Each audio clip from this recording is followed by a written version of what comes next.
Hi everyone, you're very welcome to our Work From Anywhere series. Really, I'm thrilled with the guests we're going to have here today. Three wonderful guests in Rena, Siobhan, and Sarah, where we'll be talking about how companies can implement a Work From Anywhere policy. So I guess with that in mind, I'm going to bring on Rena, Siobhan, and Sarah. First of all, thank you all for being part of today's episode. Really looking forward to it. And to start off, congrats, Rena, on your new role. Maybe, Rena, would you like to give us a bit of background, a bit of introduction first, and then Siobhan, and then Sarah, I guess? Yes, thank you, everyone. It's a pleasure to be here. My name is Rena Montalvo. I just started at Twitter on April 18th, so it's going to be 3 weeks on Friday. Super excited. Prior to that, I was in News Corp for 10 years. And I'm excited to be at Twitter now. Great. Congratulations on the new role. Siobhan, you've got so much experience in the global mobility industry. I got introduced to you through the global mobility executive and Alex and the team there. Tell us more about yourself and your own background. No, thanks, John. And it is great to be here. Thanks very much for inviting me to the program. So just a little bit about myself.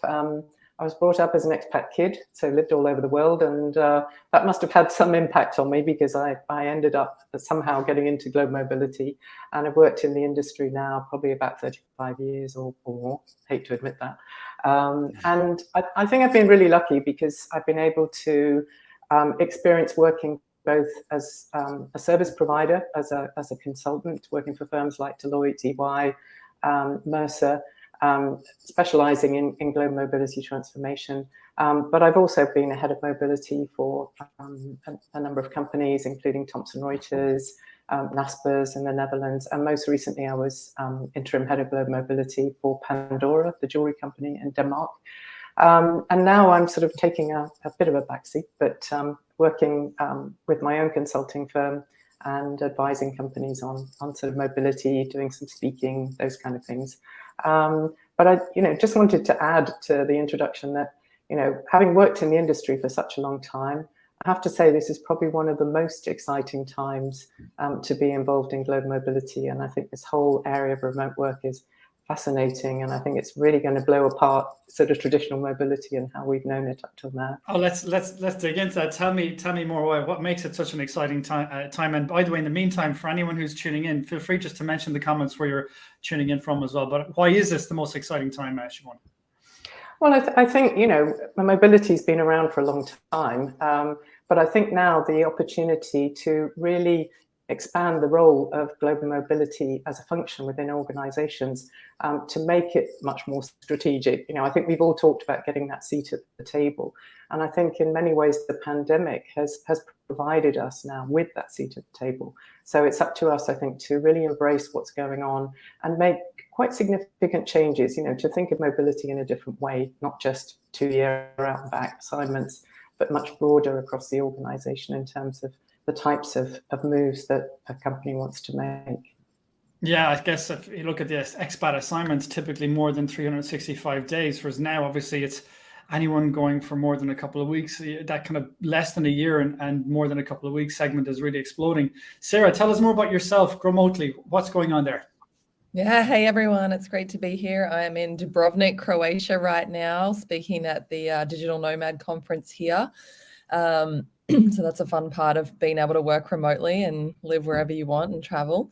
So I'm the CEO and founder of Gromotely, which is a remote work platform with a focus on culture and consciousness in business. And we help companies everywhere in the world find, hire, pay and retain talent anywhere in the world. So yes, I agree with Siobhan. It's just like a super exciting time to be in the space that we're all in, and really just exciting for humanity, I think, right now, as work is getting completely redefined into something that's much more integrated into our lives.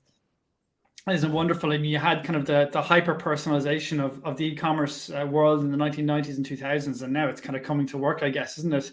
Mm-hmm. If you look at one of the things that's on everyone's, let's say, mind at the moment this week is the recent announcement of the Airbnb policy, work from anywhere, 90 days, as long as you've got a work permit. It was kind of light enough in the detail of the published announcement. I'm interested in the execution of it. But maybe, Rena, can you give us your thoughts? I'd like to ask you all, really, but Rena, maybe to kick us off, what are your thoughts on this announcement from Airbnb? So I take every announcement with a little grain of salt, right? At first, I read it and I was like, oh my God, amazing. And I thought about risk and compliance issues, PE risk, immigration. But as I was reading it, of course, I think Siobhan kind of hit the nail when she said, it's an interesting time right now. I think the future of work is evolving and changing. I think, remote work is here to stay, right? And it's up to us to make it work. So when I was reading the article, I think there's a structure behind it, right? When you first read, the headlines, Airbnb tells employees they can work remotely forever. What does that exactly mean? It's the same thing with the verbiage, work from anywhere, remote work. So I think that as I was reading more about, through the article, I was kind of seeing the verbiage in there where they have a plan behind it. The first Airbnb told 6,000 employees on Thursday that they would have the option to permanently work remotely, joining a growing number of companies that have ditched return to office, right? And then it goes on where it says Airbnb also told the US employees they could move anywhere in the country. So they didn't tell the international, they didn't tell all Airbnb. They told their US employees, right? So it's, I do see the structure behind it the more you read through it, if that makes sense. Well, I mean, are you telling me that they can't go and now work from anywhere in North Korea for 90 days? Is that it's one of the things I always ask, is this work from anywhere? It really, I guess, it's ultimately it's a myth, isn't it? You can't work from anywhere you want for any of the time. You've got to have some sort of balancing the risks and controls and the tax and employment law and all the different aspects of it with the ability to offer flexibility and weighing the costs with that, I guess. No? Right, but again, they're not saying international. They're saying U.S. employees. Yeah. Right. Yeah. So I think they have that thought behind it too. They cannot say work from anywhere all over the world, right? Because there's huge implications, as we all know, right? Yeah, that's my take on it thus far. And Siobhan, what was your sense of when you saw that announcement? I don't know if you've been speaking to anyone in Airbnb since at all, for example, or what you're hearing through the grapevine, but what's your, let's say, when you look at that announcement, did that come as a surprise to you or not? Probably a bit like Rena. Over the past couple of years, we've seen big announcements like this. So, I think it is a very exciting approach, and I really like it. I mean, one of the things their CEO said was that they've had probably 2 of the most successful years in their history. And so part of that has been the fact that they've been working remotely, working out of the office. So I think it's enabled them to create something that suits their business model. And it may not suit every type of sector, financial services or whatever. It may be more difficult for them to create something like this. But, like Rena, I like the approach. I think it recognizes that some people might want to be in the office, some want to work from home, some want a hybrid. And I think that's a really good thing about it, is it's recognizing the different needs of employees. But one thing I really did like is that they, sorry. Good, so go ahead. Was the single pay. Yeah, sorry, I think we're cutting in and out, so sorry about that. Was about the single pay tiers.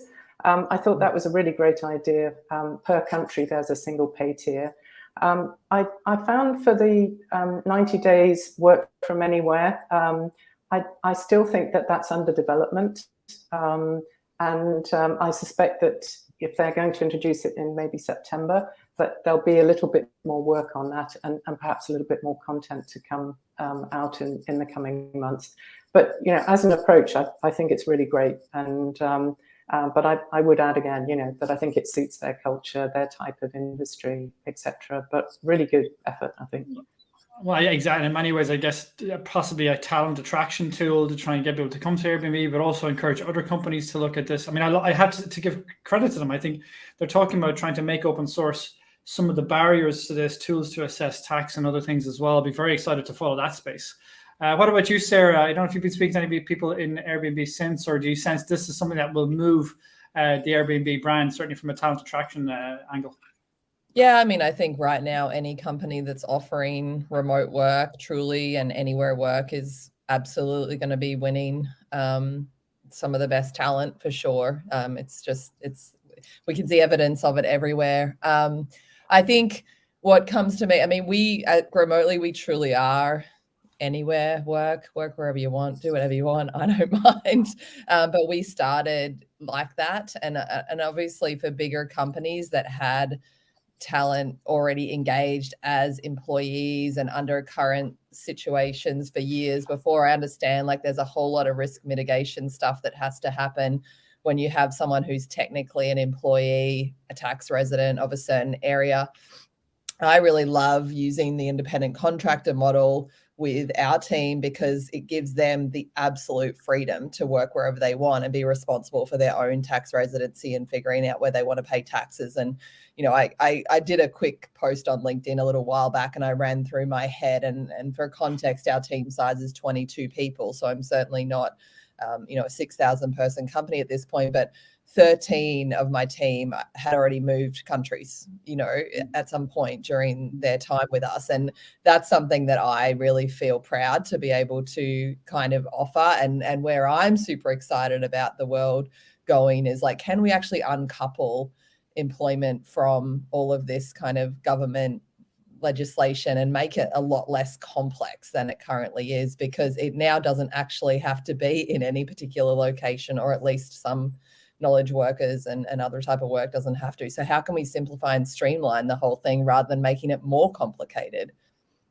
That's true. No, I think if you look at, go ahead. Sorry. I was going to say, I think it's interesting that Airbnb say that they're negotiating with governments on this. So I don't know if that's with all 170 countries they talk about, or if they're doing it on a, country by country arrangement. But I think that was really interesting. So it might open the door to what Sarah's talking about. Yeah, I completely agree. There's one project that's quite interesting is Plumia.country. What they're doing is they're trying to almost create a country on the internet. I really was a bit cautious about it when I saw it initially, but it's a fascinating concept, kind of linking Web3, country on the internet, and how you can separate passports from national countries. It sounds very, very challenging, but that's certainly a project that might spike the interest. But then maybe, let's say, go back to you, Rena. I mean, first of all, congrats on the new role in Twitter. Like, what attracted you to the role, and kind of what do you think is going to be the biggest challenge you're going to be faced with? Well, at first, I didn't want to go back into mobility, to be honest. But like Yvonne, I think, mentioned as well in her beginning statement, the role of mobility is elevating, right? We have to be more strategic. So when I went through, the interview process, and I had, the opportunity to, when you interview, you're not only they're interviewing you, but this was the first time that I was also interviewing companies, right? So it was a really exciting time to be in a place to look for a new role, I have to say. And what attracted me, I had at the end 3 offers, and I went with Twitter because I was looking for fast-paced environment, right? Fast growing. I was looking for a challenge. And I also love Twitter. But and then also, I think what attracted me also is what they want to do, right? I think that tech companies, Twitter, Facebook, Google, Airbnb, are being looked at right now as pioneers of this remote work. So I thought it would be exciting to be a part of this. So that's why I went directly for Twitter. Fascinating. And I mean, let's say, Rena, if you had a blank canvas, any company, whatever company, let's say, and let's say the blank canvas to implement a work from anywhere policy. Because you've got 2 elements. You've got the hire from anywhere side of it, and you've got the temporary international remote work. How would you go into a company and approach that? I mean, what is best in class, a way to approaching something like that? Yeah. So first, I would, being very straightforward, I would never call it work from anywhere policy. That's the first thing that I wouldn't do. I would, stick with remote work, right? I think, like I mentioned, I think it is a future of work. And I think employees can work permanently, remotely, anywhere, right? As long as there are parameters with immigration or taxation law, right? So for me, I think, I'm a big supporter of remote work and having flexibility in the workforce. So for me, it would just be very, very important to give the employees the definition, what is exactly what we're trying to do, right? And then rules and regulations, are we going to do, 30, 60, 90 days in certain locations? For example, India. And let's just take India. I think is the only country where you have to have people working in the city where you're registered. And they cannot work throughout India, right? So I think it's kind of, to make the statement, oh, I would love, remote work from anywhere, work anywhere, is kind of, I don't think we're quite there 100% yet. I think we're still trying to figure it out. That makes sense. But then how would you look at that 30, 60, 90-day policy? Explain that to me, the meaning behind that. I mean, it all depends. I would have to break it down. What are the implications? I think I'm very, and I learned this word from Julia from Fragerman, and I'm going to steal it from her. I am always competitively compliant and always will be. So I know we always have to take risk in the industry, right? It's about mitigating those risks, right? So I think, it would be breaking it down. What can we do? What are the risks having somebody work in a location for 30 days, 60 days? And then we're getting a bit, we got to tighten things up a bit when it comes into 90 days, right? So I would break it down, 30, 60, 90, for example. I would want to limit, but I would also kind of have to break it down in regions as well. What is allowed? You have the U.S. population, where much more, you can be a bit more competitively compliant than international, for example, right? Yeah, fascinating. And Siobhan, how would you see that if you had a blank canvas coming into a company? How would you approach it? What way would you look at that? I love that. Yeah, that first piece of advice in particular. Just don't call it a work from anywhere policy. It's a misnomer. But how would you look at it, Siobhan? You coming into it if you had a blank canvas? I think it's a great question. I think I'd really want to understand the different kinds of mobility, or the talent strategy for the organization, because there's lots of ways that you can actually pull together a policy, but I think you really have to address what's needed, and tailor it to that organization. So for me, it would be really understanding the needs and then creating something that fits with that organization's culture, the type of talent that they're recruiting. Are they setting up talent hubs in Eastern Europe, or what are they doing? So I think you really need to understand the business and what's needed. Yeah, I guess, coming back to the work from anywhere white paper, it's also the country compliance challenges came up as a real bit of a pain point for a lot of people in global mobility. It's some countries, especially like Rena said, once you go internationally, dealing with those specific challenges can be quite tricky. But if you look at that, then Siobhan, what are you finding is the biggest challenge coming? Is there a specific challenge coming up really, really high from people you're speaking to? I think in mobility there's always challenges, and I think at the moment mobility leaders have a lot on their plate. There's a whole area of ESG, sustainability, making programs more sustainable, DE&I, talent and mobility alignment. But I do think, we've been catapulted sort of 10 years ahead as a result of the pandemic, and creating new sort of policies, processes around, the new world of work and ways of working. And I think it's interesting, having spoken to industry colleagues and friends recently, is that there is a sense that, mobility is at a crossroads right now. And we really need to think more broadly, not just about expatriate assignments or whatever, but about global workforce deployment. So it's looking at the bigger picture within an organization of how talent is deployed, and is it through remote working from anywhere? Is it through tech hubs, talent hubs, those kind of things? So I think we really need to think differently about workforce deployment, and how we're going to do that in future.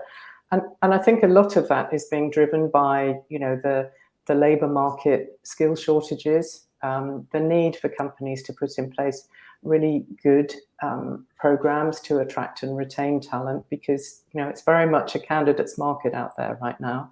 But I also think as a function, we need to,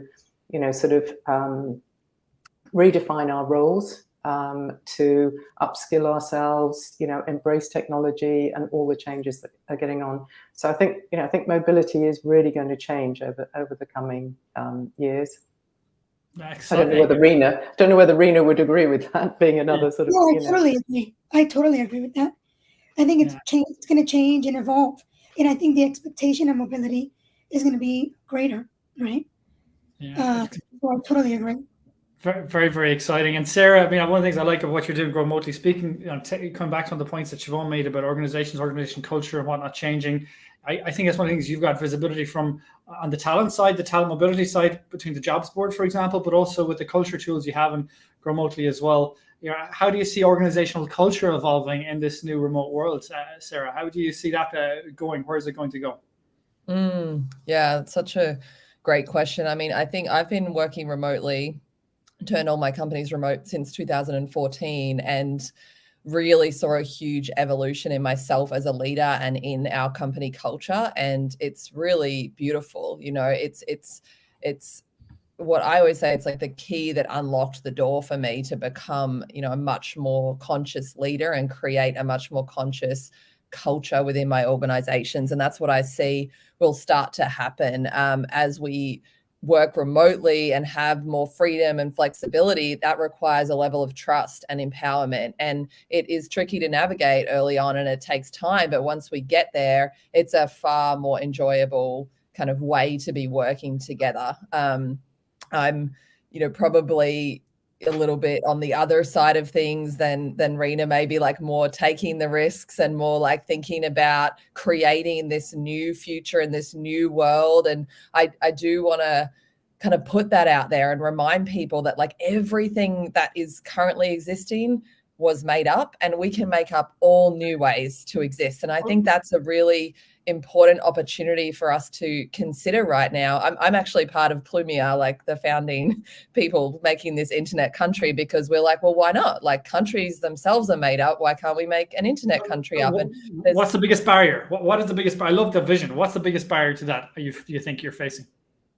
I'm not super involved in where they're at now. I was just involved earlier on in kind of the ideation and stuff. So I don't know where they're at in terms of the biggest barrier. But I mean, I think broadly speaking, the biggest barrier for a lot of these things is just getting people's head around it, just getting people's head around the fact that like we can create all of these new things, these new ways of being, these new ways of living. I mean, it took a global pandemic for people to embrace the fact that we can work on our computers anywhere. We've been able to do that for 20 years, arguably longer, depending on what work you do. But it's really crazy to see what it takes for us to unwind the stories and the conditioning and create and step into new ways of being and create new habits and unwind the beliefs. I mean, everything has kind of gone in question over the last couple of years, right? Health, education systems. Education systems largely were invented over 100 years ago. Like, are they still serving us? It's time for us to step forward in new ways. It's time for us to look at different ways of doing things. Does it still make sense for employment to be so closely tied to local government and all of the, like, I think of small businesses because that's who we serve at Remotely, and that's who I've always been. And, when you're a company with 5 or 10 people, the amount of regulation around employment is just ridiculous. Really, what you're doing is bringing a bunch of people together to work on some cool things and bring it to life. Like, why does it need to be so complex and so complicated? And a lot of our current systems, under the guise of protecting people, are actually creating this kind of dependence on systems and a lack of self-responsibility. And what I see that's really exciting is like, how can we actually empower ourselves? That's what I saw in my own microcosm, my own culture, is this more empowered workforce and people who become more empowered as individuals. So how do we empower ourselves to understand our own responsibilities in terms of tax residency and where we can go and can't go without visas and how we should be paying our taxes? How can we, move to something more like that, perhaps, which the massive upside of that is total freedom. Build your lifestyle exactly how you want. Move away from a situation where the boss is telling you what you have to do for your life every day. Yeah, no, I love the vision behind it. And I mean, one of the things we often say is work is not a place, but taxes definitely are. And obviously these old geographic borders that have taxes and visa immigration, all that aspects wrapped around it, providing that challenge. But on the other hand, we've been around for millions of years. It's only in the last 40 years that digitalization has really crept in, and I guess exploded with COVID. That's a moment in time we'll have seen that acceleration. So I think it's while now it sounds a bit different left of center, I think in the next 5 or 10 years it's something to watch very, very closely what's going on with Plumia. But then, Rena, I'm conscious I've only got you for another couple of minutes. Yeah, you've got to go off for another meeting early. But in any case, the recent white paper that was launched, obviously, you were a great input on that. I really appreciate it. What would you say, Rena, was the biggest surprise or biggest takeaway from that white paper? I think, the implications, right? I kind of knew that, but I mean, I think that people were, because of COVID, people were working. We had to work from where we were. Yeah. We couldn't come back into the office.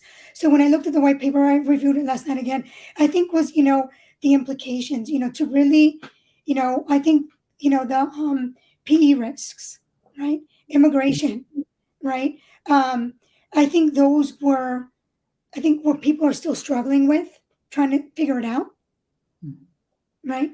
So I think those were, for me, the surprises that people are still not kind of being conscious about it, right? They're still work from anywhere, do this, and then they're rolling back what they're saying. So I think that's for me what was a shock, that it's not being taken. I mean, now it is, because now things are opening up again, right? Hopefully COVID is over. So now people are starting to panic and are starting to rewind what they did, right? So I think that's what I think in the moment, just in general, what is sticking out.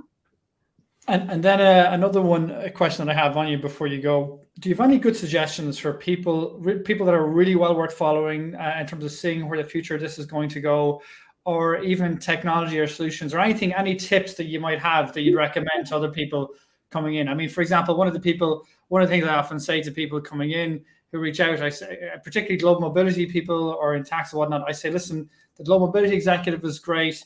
Yeah, Brian Friedman of the Benevo Bytes, for example, is great as well, what they're doing there. If there's what tips would you have for people, either from technology or, remote work? Oh, it's Sandra Neely. Yeah, she's fantastic. Yeah. Tessa Del Neely from Harvard Business School, I believe. Huh?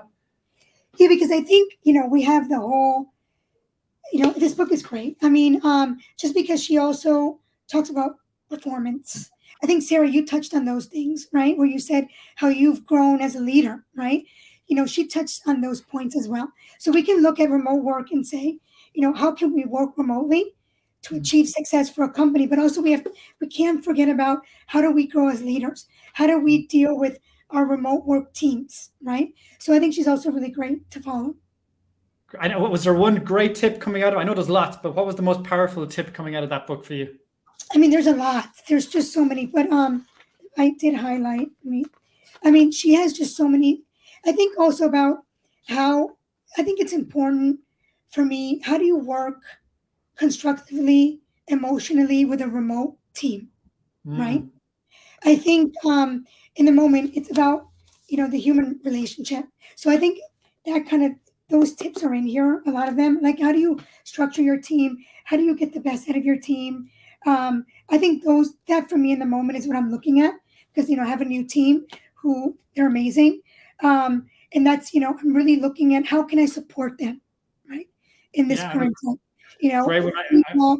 Last night I was on till 11 o'clock at night, right? I want to be there for my team. So what is the best way to support them? How can I get the best out of them? How can I encourage them? And that's in the book. Great one. No, definitely. We'll put that in the show resources afterwards as well. And in the recent white paper we launched, we did mention a fefew resources. In the long version, we'll have even more as well. But yeah, Rena, thank you so much for coming on board. Really, really delighted to get through. Thank you so much. It was great. Thank you very much. I'll take Rena off now. In the meantime, Siobhan, tell me your sense of, let's say, the recent white paper. Again, you were fantastic from giving some feedback and reviewing it as well. Hugely respect your views and your experience in the industry. Was there any takeaways from you or surprises, I guess? Siobhan. Yeah, sorry, I'm just getting a little interruption online, but you're back now, so that's good. I thought it was a great survey because I think it's very topical right now. And I think what was really encouraging to me was that I think it was around 54% of companies allow remote working, which I think is great. And I think it reinforces, the discussion that we're having today, that this is really something that we need to introduce in our organizations if we haven't already. And I think the other encouraging thing, because this was a bit like the Airbnb policy, is that about 50% of those who participated allow 60 days working from anywhere. So this is really happening, and I think your survey sort of endorses that.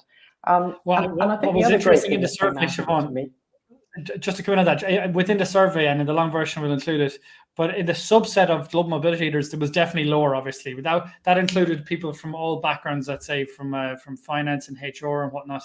But just as a bit of context for that as well. But you're right, it is happening. Yeah. Yeah, and that was actually one of the questions I was going to ask you, and I suspect you are going to do it, but do a deeper dive into doing cuts by maybe industry and participants, etc., because I think that will show some interesting trends. But I thought the other really good thing, because I was picking on the good things that came out of this survey, was that those who are driving change for remote work, 46% of those were C-suite.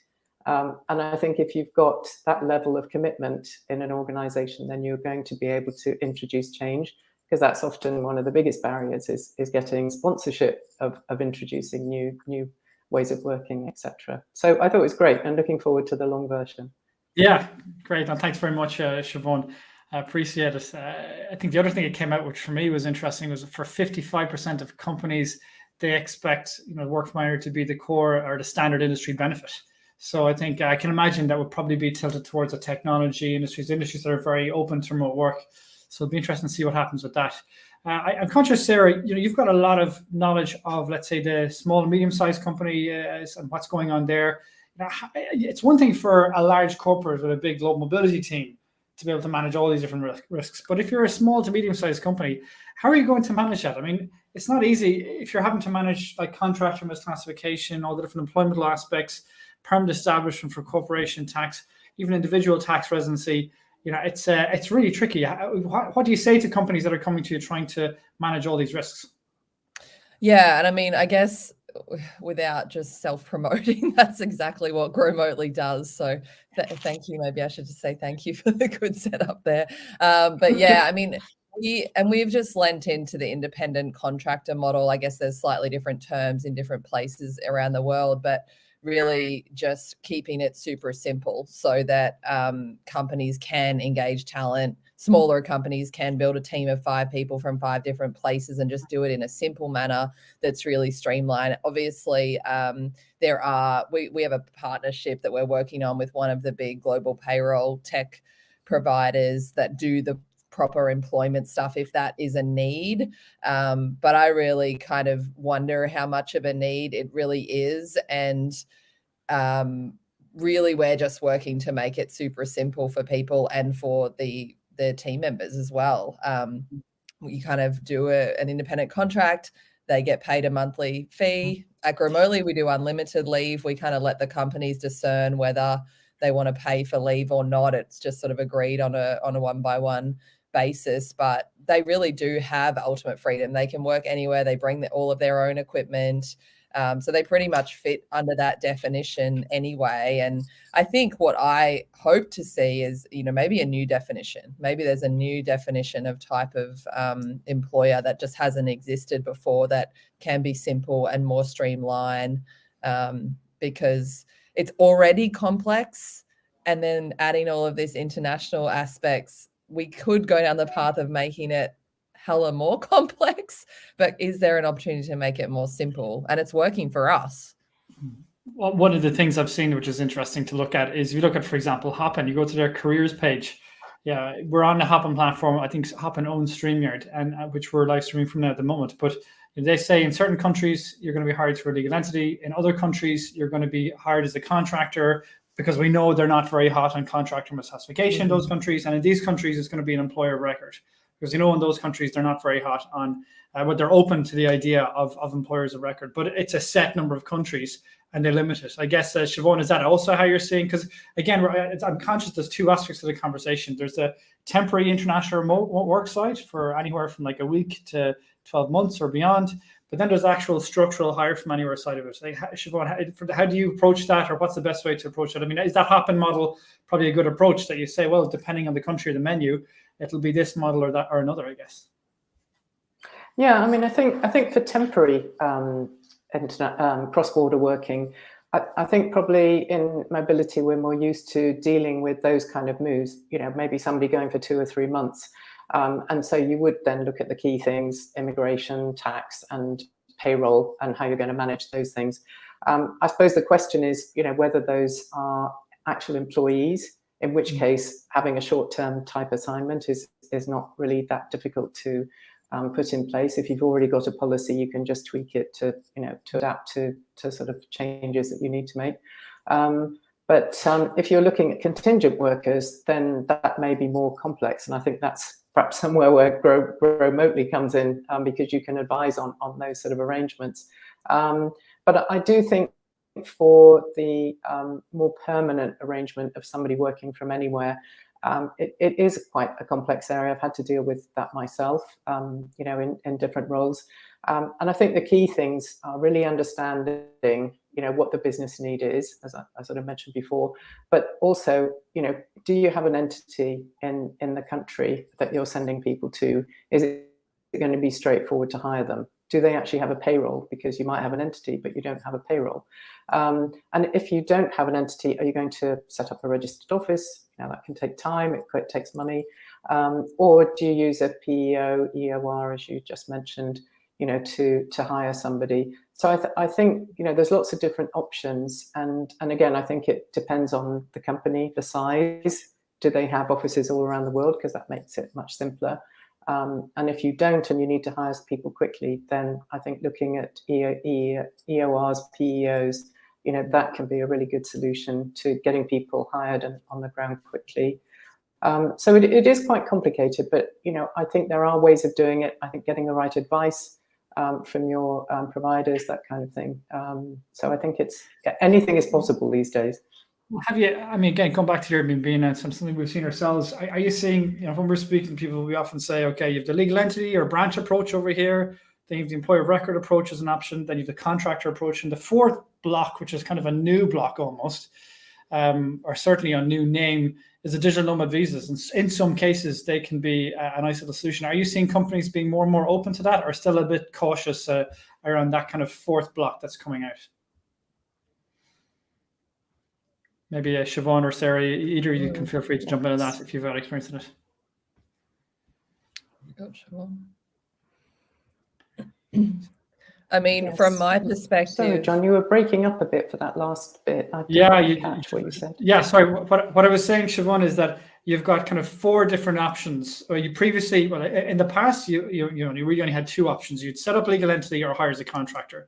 But then the PEO or employer of record option came in the last 20 years as a third option.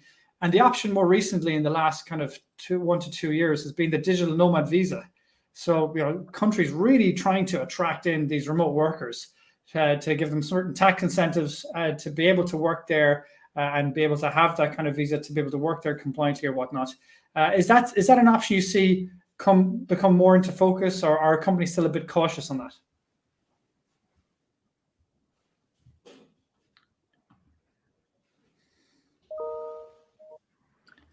Yeah, I think the PEO EOR solution has really taken off during the pandemic, and we've seen a really big increase in the number of those companies offering employment arrangements. So I think that's great. But I do think, as you mentioned earlier, John, we've got about 20 countries now that offer these nomad visas, and I think more countries will gradually introduce that way of working. So it's going to simplify things if we have nomad visas in a lot more countries. But I think that's going to take time in some places. I think some of the old communist countries may be less willing to make those changes because they still have very regulated employment arrangements and things. But I think it is going to happen. I don't know what Sarah thinks, because you're probably, sort of closer to that as well.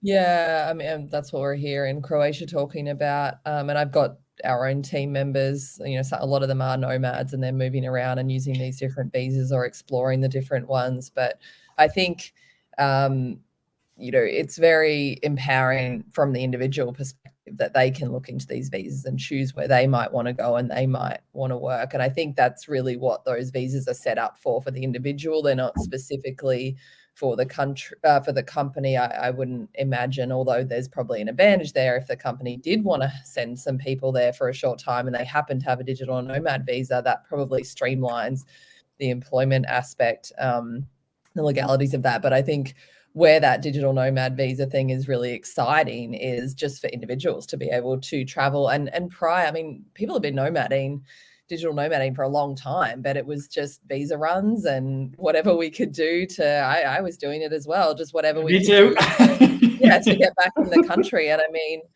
I always thought it was quite interesting. And this is where I still think, this is why think it's so important to kind of look at our systems and our structures.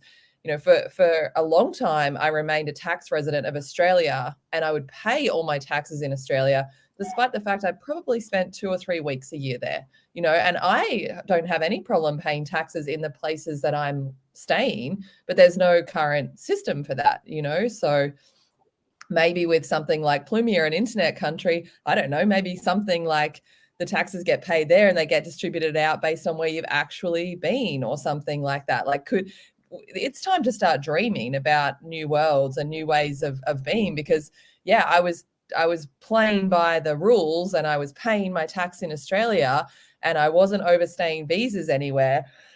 And at the time I had an Australian company and that's how it was all set up. But is that actually the best thing when you really look at what's going on? I don't know. Yeah, and it's something we often get quite a lot is, where should you set your company up, or where should I live as a nomad, or how can I avoid paying taxes, all these sort of things. It's really tricky. I mean, the whole thing is very different. But I like the point you made about that equity piece. On the one hand, people that are nomads taking visiting these wonderful places, spending time there, that they're remote working there, that it's critical they're able to get the taxpayer funds to help fund the infrastructure that they're enjoying, I guess. Mm-hmm. Siobhan, come back to one of the things I was curious about. All these different risks, and I'm looking at the white paper.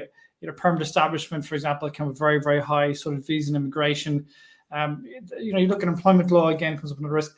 How do you, when you're going into a company, how do you pick the right advisors? How do you go and find the right advisors for the different aspects? Because it can be so confusing trying to deal with all these different risks, all these different countries and whatnot. How would you approach it? Yeah, I think that's a really good question. And, I think one of the things is, as I said earlier, is really understanding what the company needs, and then looking what kind of advice that you might need. Because, I mean, you're not going to bake a cake without a recipe. So you don't want to sort of go out there and say, okay, just tell me what I need to do. I think you really need to have a good idea. Maybe conduct some kind of a feasibility study of what's required, and then come up with some ideas on what kind of vendor support that you might need. Maybe talk to some of your industry colleagues about what they're doing, what advice they've received and which vendors were supportive to them. And maybe go to network meetings and things. You'd mentioned those earlier. So I think it's actually getting a really good idea of what you want, then going out to the market, and with a RFP or some kind of proposal, because then I think you fine tune more exactly what you want, and you're going to avoid then having sort of high consulting fees for advice that perhaps you didn't really need. And I think the other thing to do is to actually look at the different service providers who are out there, because remote working is quite a new thing, and I think it's a bit more niche than perhaps some of the big tax firms are going to offer. Not saying that they can't offer that advice, but may need some sort of different thinking around remote working. So I think often niche boutique sort of consulting firms can often offer kind of better, more focused advice. I mean, I think it's crucial to have ideally the experience in around, for example, on the one hand, the expat tax advice side of it, but also dealing with, for example, the permanent establishment risk from the company angle. Very interesting to see how all that evolves. And Sarah, what in your view are the best resources available that you've seen to help companies, do international remote work? I have this explosion of employers of record, for example, that space is going up. But any other general resources that you can, recommend or that you've seen that are well worth looking at? Well, I did write a book Oh, wow. about leading remote teams. I thought I might as well promote that. Specific to the legal stuff, I think a really good place to start is all of those employers of record companies. Like, they have tons of resources. So does Growmotely. But all of the companies that are out there working in this field tend to be producing a lot of really helpful, useful content, just like you are today here with this, John. I don't have any specific set resources that I love, but, and all of the countries that are doing visas, they tend to be, like Estonia with their e-residency and stuff. They have a lot of information. They have information sessions regularly. So really just diving into the country's digital nomad visas directly, or going to some of these more remote work companies and seeing what they've got there. I know Anna Jarosky, she just gave a comment here on as well. She's got a really nice little tool for digital nomad visas as well. Highly recommend it. I think one of the things that, from speaking to people, you have to watch out for as well. I think employers of record, fantastic growth, absolutely wonderful, but you've got to always watch out for, let's say, the PE risks as well. They cover you for the income tax and for the social security, whatnot, employment law. A great job on that. But I think it's really critical that people look after the whole pie and not just a part of it. So I think having the right advisors, having the right technology and tools and whatnot. I think, like you said, Siobhan, just doing that, understanding what the business needs are, where does he want to go, and what kind of support we want. I think that point you made is also crucial. I think just coming towards the end of this now, second last question for you both. Siobhan, give me your top prediction or top 2 or 3 predictions for work from anywhere over the coming years. Good question. And, I think I'd be sitting on a beach in the Bahamas if I actually really knew what those are going to be. But picking up on the point about, governments relaxing the regulations and making it easier to work anywhere, I think we're going to see more of that. So, 20 nomad visas now, maybe by the end of the year, that'll be increased to, 40 or 50. So I think there will be a relaxation. I think remote working will be just part of your employment. You're not going to be special. Like in the old days, expats were special, so I think now remote working is just going to be a normal part of employment. And I think the good thing about remote working and working from anywhere will be that talent pools will be much more diverse, that will recruit talent from anywhere. We won't be very focused on just getting it from the headquarters country or whatever. So I think those are probably some of the things that I suspect will happen. Yeah, great advice, great predictions. Sarah, what about you? You got the crystal ball out. Where is this going to go?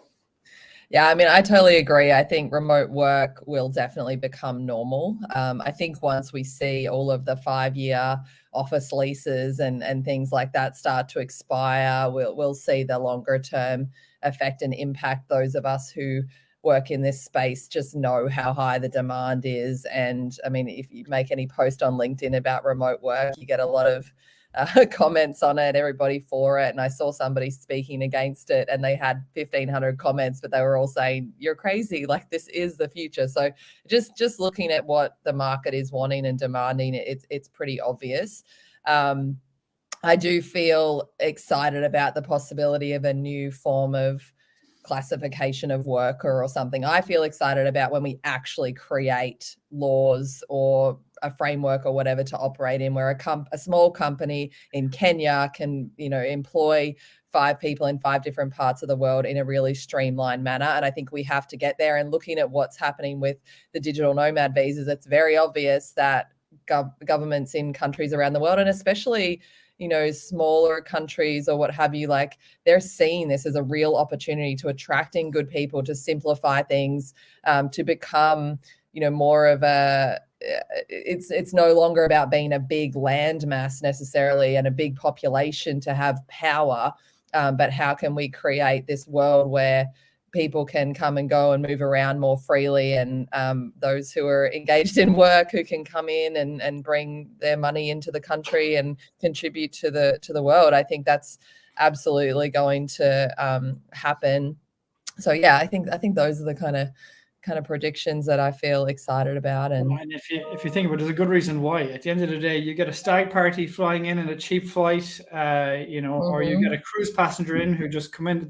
They cause a lot of friction, a lot of disruption, and they don't get much revenue from it, let's say. Whereas if you get a remote worker in, they might not spend as much in the first day, but they're going to be there for a couple of weeks. They get a chance to better integrate in with the local culture, hopefully cause less friction if it's done right. So I think there's some of the things that are quite exciting to look at. I'll show here the link here as well to Anna, the Global Nomad Guide as well. She's got some good analysis on the different visas as well. Worth a look. I would say also Julia Anza Cole, and you've got the whole team there, Fragger and whatnot. They've got some good analysis on the different things as well. If there's any other ones you'd recommend, Siobhan, feel free to let me know. Otherwise, I would ask both of you, what, in your view, is if you could work anywhere in the world, which country would it be in and why? Maybe Siobhan, you kick us off there. Well, I spent many years actually, growing up in Asia, and I go back very regularly. So I think for me, probably Thailand or somewhere in that region would be where I'd like to be. Love it. And why? I guess it's because you just grew up. That's a nostalgic connection, I guess. I mean, by the way, I'd be pretty much in agreement with you. Thailand, Phuket in particular, is a very special place in our heart. We were back there in December and January. Had the most wonderful time. How about you, Sarah? Where would you work and why? Yeah, and I guess I have actually been living this for the last almost 10 years.